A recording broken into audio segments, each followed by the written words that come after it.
Assalamualaikum warahmatullahi wabarakatuh. Selamat malam Ibu Asina Fibra selaku dosen pengampu mata kuliah Pancasila. Pada malam hari ini saya akan menjelaskan proyek yang saya ambil dengan kelompok saya, yaitu tentang mewujudkan pendidikan berkualitas dan inklusif untuk Indonesia Emas. Sebelumnya, izinkan saya memperkenalkan diri terlebih dahulu. Nama saya Misalia Anissa Rezianti.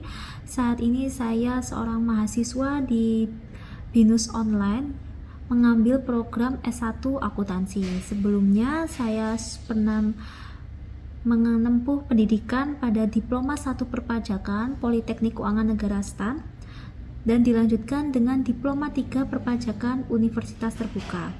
Dan saat ini saya bekerja di Direktorat Jenderal Pajak, tepatnya di Kantor Wilayah Direktorat Jenderal Pajak Jawa Timur 2. Sebelumnya saya juga pernah bekerja di KPP Pratama Madiun maupun di KPP Madiang Gresik. Latar belakang saya mengambil proyek yang berjudul mewujudkan pendidikan yang berkualitas serta inklusif ini, yaitu pendidikan merupakan hak dasar bagi setiap warga negara dan menjadi fondasi utama suatu bangsa. Namun hingga saat ini Indonesia mengalami tantangan yang cukup besar dalam mewujudkan pendidikan yang berkualitas. Khususnya terdapat ketimpangan kualitas dan akses pendidikan pada berbagai macam daerah, terlebih di daerah yang tertinggal dan bagi siswa yang berkebutuhan khusus. Contoh realnya atau contoh nyatanya yaitu pada SDN Karangpatian di salah satu Kabupaten Ponorogo.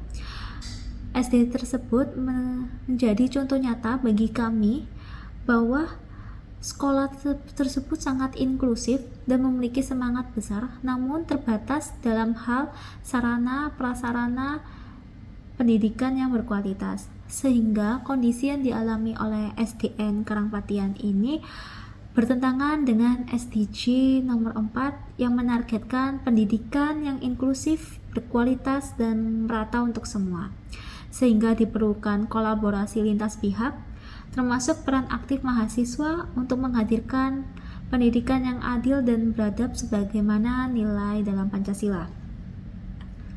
Selanjutnya, rumusan masalah. Ada 5 poin terkait rumusan masalah dalam proyek ini.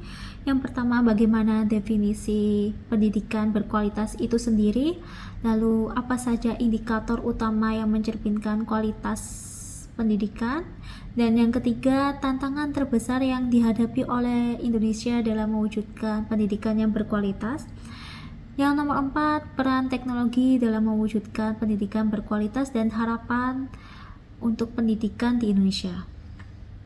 Hasil temuan di lapangan, kami mendapatkan hasil observasi yang telah kami lakukan, yaitu pada SDN Karangpatian. Sekolah tersebut menghadapi tantangan dalam penyediaan sarana pendukung kegiatan belajar mengajar.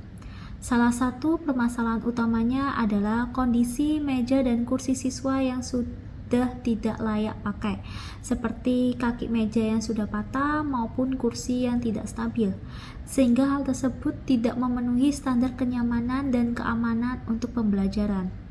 Selain itu, pada era digital saat ini, penguasaan teknologi pun belum dapat dioptimalkan pada SDN Karangpatian ini, karena sekolah ini belum memiliki laptop maupun notebook yang dapat digunakan oleh guru maupun siswa. Akibatnya, pembelajaran digital belum bisa diimplementasikan pada SDN Karangpatian. Kondisi fisik bangunan SDN Karangpatian ini juga cukup memprihatinkan dan tidak layak, karena ada beberapa ruang kelas berada dalam kondisi hampir roboh dan tidak layak digunakan. Hal ini pun menimbulkan resiko keselamatan bagi siswa dan tenaga pendidik serta mengganggu kelancaran proses pembelajaran. Kegiatan observasi ini dilaksanakan untuk mengungkapkan kondisi secara nyata dan real pada SDN Karangpatian yang sangat membutuhkan perhatian kita semua.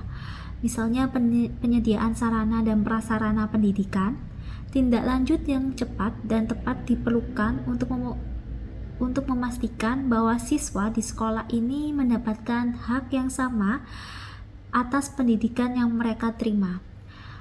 Hal ini sesuai dengan sejalan dengan upaya mendukung pencapaian tujuan pembangunan berkelanjutan. SDG poin 4 yaitu pendidikan berkualitas dan inklusif. Selanjutnya, beberapa contoh dari observasi ini. Di sini ada beberapa ruangan kelas yang sudah tidak layak dan terlihat meja yang sudah tidak layak pakai, dan ini merupakan contoh salah satu ruangan di SDN Karangpatian yang hampir roboh. Dan di sini terdapat tiang yang untuk menyangga agar ruangan tersebut tidak roboh. Di sini juga ada salah satu kelas yang dalam kondisi ini sudah sangat berjamur dan tidak ada plafon. Dan di sini juga ada masjid yang digunakan oleh para siswa serta guru untuk kegiatan belajar mengajar. Selanjutnya, solusi yang ditawarkan yaitu adanya perbaikan sarana dan prasarana. Perbaikan sarana dan prasarana ini dapat dilakukan melalui penyediaan fasilitas pendukung seperti meja, kursi, maupun perangkat teknologi. Hal ini dapat dilakukan misalnya melalui hibah, baik itu hibah swasta maupun hibah dari pemerintah. Nomor 2, ada pengembangan program inklusif, mendorong kolaborasi antara pemerintah, institusi pendidikan maupun sektor swasta untuk menyusun program beasiswa yang ditawarkan kepada siswa maupun pelatihan untuk guru.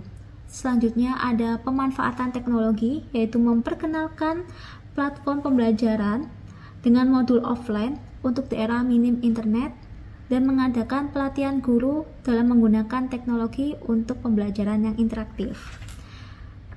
Lalu refleksi diri kami, observasi di SDN Karangpatian ini bukan sekedar kunjungan, melainkan tamparan keras bagi kami karena dapat melihat langsung kondisi nyata pada SD tersebut.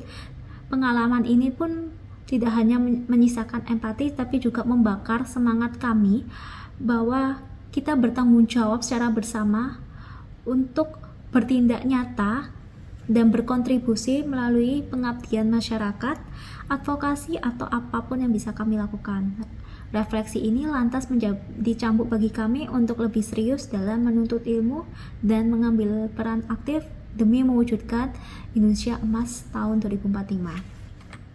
Selanjutnya, penutup yaitu pendidikan yang berkualitas merupakan fondasi pada suatu bangsa dan kunci utama menuju Indonesia Emas 2045. Pemerataan pendidikan membutuhkan keterlibatan semua pihak, bukan hanya pemerintah. Dengan bergerak bersama, kita dapat memastikan bahwa setiap anak Indonesia mendapatkan hak dalam menempuh pendidikan. Sekian presentasi dari saya. Apabila ada kurangnya, mohon maaf. Wassalamualaikum warahmatullahi wabarakatuh.